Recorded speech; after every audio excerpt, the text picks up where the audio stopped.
Hi everybody, and thank you for tuning in to another Beatles Finds video. Boy, do I have a vast array of stuff here. I have a good amount to show you today of all different types. I have a poster, I have a couple of magazines, I've got a DVD, I've got a CD, I've got an 8-track, I've got a 12-inch vinyl.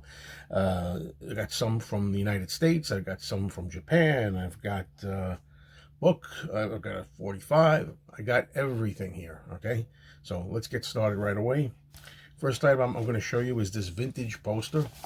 It's a Beatles poster from 1964. And I already opened it up in the other room, spread it out along the rug to give you a good idea of it. So let's check that out, shall we? Okay, so here's a good look at the poster. Much easier to see folded out on the rug rather than me trying to hold it up. As you can see here, it says Dell. It's known as a Dell poster. I think there was more than one. 25 cents originally. And in pretty good shape overall. There's some details that aren't perfect here. I mean, a little kind of like brownish stain or something around Paul there, a little bit around his eye. And some of the seams here are kind of split. You got to be careful with a couple of the seams. But I got this for a pretty good price. And I'm not going to be able to display it in my current Beatles room.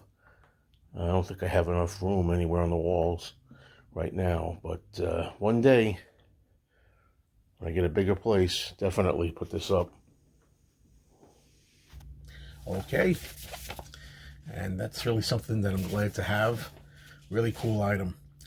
Okay, next up we have this Apple 8-track, as it comes in the box, stereo of Let It Be. This seems to be an original. I really don't know. I mean, it's got the apple. It looks kind of orange there, which is a good indicator that it's older. I don't know what that hole is there. You can see a hole with a screw in there. I don't know if that indicates a promo or something like that. I really don't know. I've never seen that before, but it's interesting to have it that way. You know, the label here where you read it, yeah, a little messed up, but it's a good item to have, a good addition to my 8-track collection, which I don't play the 8-tracks, by the way. I mean, if I ever find an 8-track player, maybe I'll try some of these 8-tracks out on it. I've seen portable 8-track players from time to time offered at a discount. So, all right. Next up, let's stick with the Beatles for this. This is the second copy I have of this. It's a magazine from 1964 called Beatles Around the World. And the reason I picked this up again was because this one was in a better shape than the one that I had. At least the cover is. And the back cover is really nice too. Now the thing about this is, a lot of times, if you watch the old footage of the Beatles when they first came to America, you'll see a lot of fans waving this magazine. Okay, you'll see it in there, in that footage. This is something that was very common and one of the early items that the fans had. You can see the old Beatles logo there on that drum there. All right. And the only thing about this, as good as this looks, I mean, looks can be deceiving sometimes. I mean, it's better than what I had, but unfortunately, I must say, it is split. The cover is loose. The inside of the magazine comes out. You see what I mean? So, yeah, you got to be gentle with this, but I'm going to take this cover off. Show you a little bit of the contents. Yeah, the Beatles had just been in Sweden not too long before this came out, when they were in America, and they were really becoming huge, you know, in England and Sweden.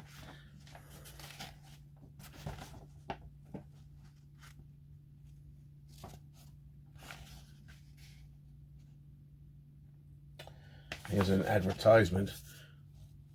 How you can obtain your own personal big photo reproductions of the Beatles in brilliant full color.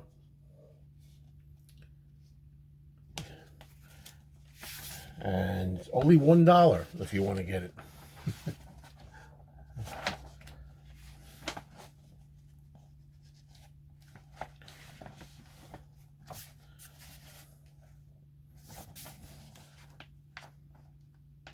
Yeah, so, and again, also the Beatles when they were in Paris. This is all the stuff that they had been doing recently before coming to America, really. Paris, Sweden. And here's the center. I know I've shown this before. You got like color photos there. There's one of John with a fan. Let me try to get this one here of with George and Ringo featured in this color one.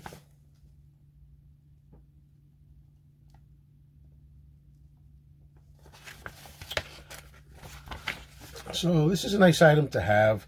I've seen this around from time to time, but you know, of course, the condition's not always very good. This one, as I say, maybe better than the one I had, although not intact. But you can really fix that if you wanted to, but I'll just leave it as it is in the plastic.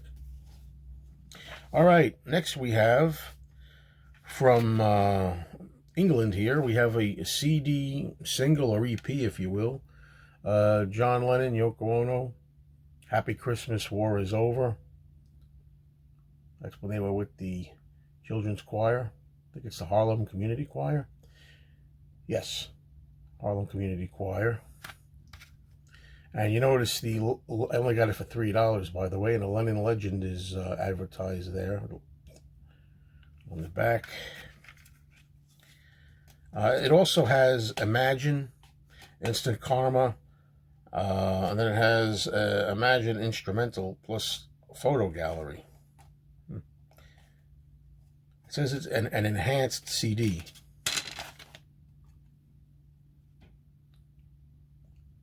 You can see that enhanced CD. All right, Parlophone. Okay, next up, this is curious to me what I got. I actually picked this up at a cheap price. I already have this on a Blu-ray, but I decided to get the DVD. It's the rock show release that came out in 2013. Really good performance. Wings, Paul McCartney and Wings, if you like, as it says there. And just get a couple of, there's a booklet in here. We'll get some pictures here. Nice picture of Paul there. Here are some shots.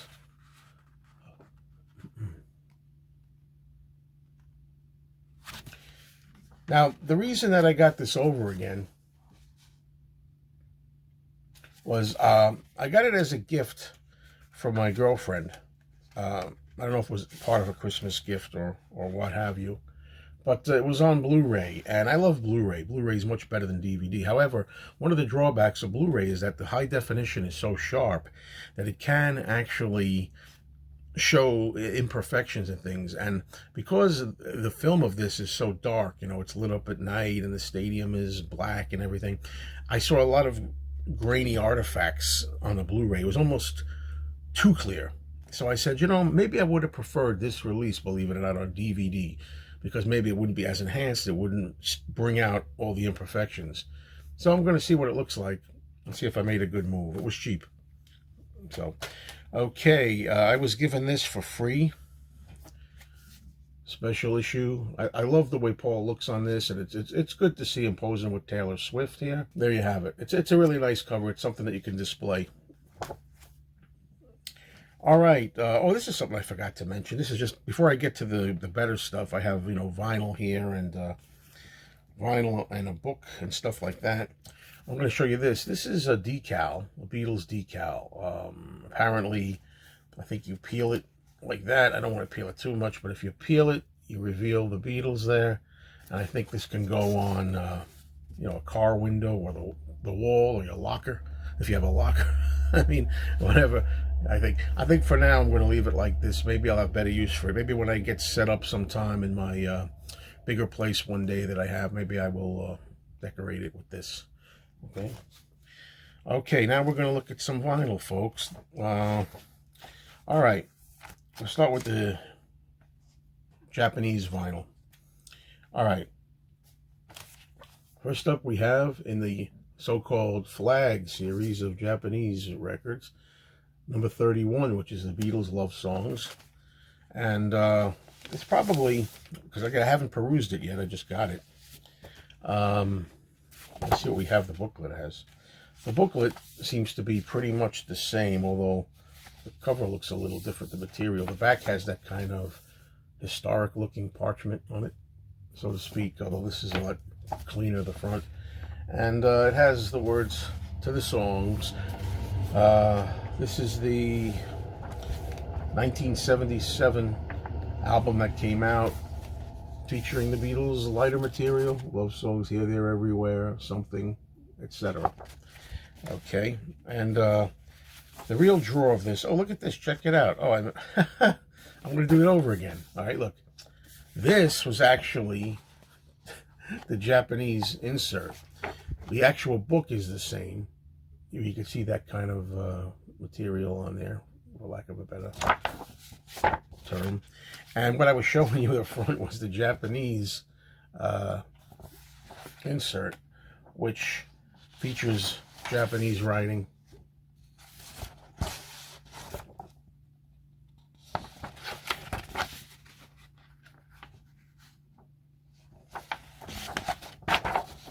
Photo there looks like the Revolution film promo. I'm thinking. And different photos of the Beatles. Japanese albums were always nice to have. When I was a teenager, I used to get these at my store. We had a department store, Times Square department stores. And of course, it's always good to look at that wonderful picture on the inside, although the Obi strip this time is over Paul. Sorry about that, Paul fans. But yeah, this is always a gorgeous picture in the middle. Love the packaging on this. And let's look at one of the records. That's the standard label for this album. I've always liked that label too. Nice design. All right. And of course, they come in these very protective Japanese sleeves, which I like. They're a little bit of a pain. You know, they kind of jumble up on you. But once you put it in like that, it really protects the record. Okay. Now we're going to go to another Japanese record. And I'm very happy to have this record. I got a little bit of a story to tell you about this one. So listen. This is Ringo Starr, Goodnight Vienna with the Obi strip. I'm so glad to have this. I happened to notice at my record store that they had this. I saw it online, and I really wanted it. And I called up, and I was told this was on hold for somebody. And I was also told, I won't go into detail, but I won't say any more about it. No, I'll leave it. So of course I missed out on it, and I figured, oh well, you know. I was kind of annoyed because I really wanted this to, you know, they know that I love Ringo, especially. I mean, how many Ringo fanatics do you have? I'm a big Ringo fan, and I love solo stuff that's unusual. So, all right, well, I missed out. You know, you can't win them all, right? Sometimes you miss stuff. So I missed out on it. Okay, then I went to the store the next day, and when I went to the store the following day, it was still there. The guy hadn't come in to pick it up, and the owner told me, well, if you have the cash now, you can buy it, you know? So I bought it. I don't care. And you know what? Nobody stops me from getting my Ringo stuff, okay? If there's something, or anything else, if there's something I want, I will get it. That's all I can tell you to that. Hey, you know, all's fair, you know? I don't understand. You know, this is a beautiful insert, by the way. I love this.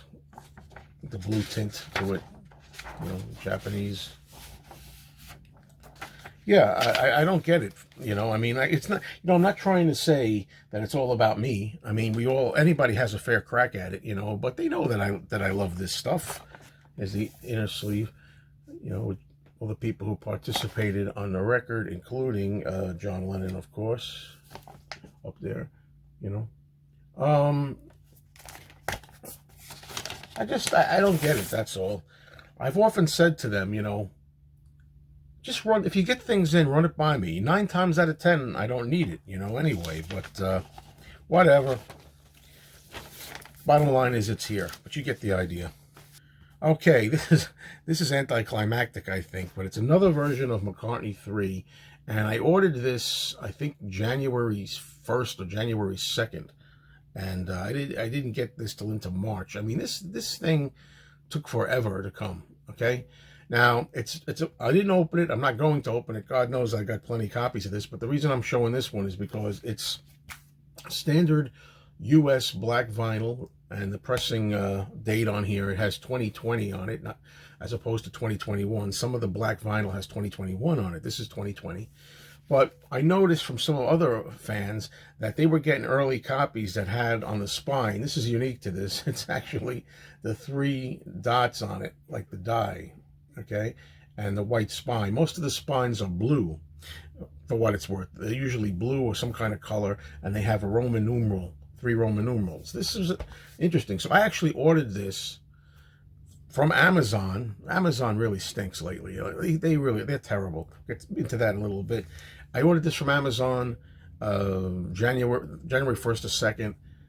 It took till early March to get it, and by that time I figured it's not even going to be the one with the white spine and the dots. I know it's not going to be, because I waited so long. They're probably all gone. Well, I got one, and I'm thinking that's a rarity. You know, for people who collect stuff as I do, it's an interesting rarity to have. A lot of people, of course, probably feel, what's the big deal? Who cares? Well, fine, I care. And some people who collect care. All right, this is a Ringo Starr 45. You know, when it comes to these portrait that labeled Ringo 45s, I really wonder if I have them already. I don't know. Like, when they're cheap enough, I get them anyway, so I have doubles otherwise. Lipstick Traces, good song. On the Bad Boy album, the underrated 1978 Bad Boy album, Old Time Relovin'. Okay, sticking with Ringo once more. Some of you have seen a video that I made. It was one of my rant videos. If you haven't seen it, look at Rancid Mayo. Good title, huh? I'm proud of it. I thought of it. Rancid Mayo. And I made a video about getting this from Amazon. It took forever to arrive, and then when it arrived, it was all dinged up here and all messed up. And the red, even the hardcover red, looks like it's been abused and used. They didn't pack this. It flopped all around in the box. But anyway, Ringo, Another Day in the Life. And, you know, it's got artwork and stuff that Ringo's done, photos he's taken and stuff like that. There's an example there of Ringo stuff. A lot of the photos in this book anyway are, I don't know, there are a lot of odd, you know, one of my games that you can play. I don't know. Not a lot of great photos in here, I'll be honest with you. I was like, not Ringo's best book, if I'm to be honest with you. But so, that's the only consolation, that if it had to be damaged, at least it's not, you know, as good as his photograph book, the other one that he had. Last item I'll show you is an upgrade of sorts. I think I have this, a stereophonic version of The Beatle Beat.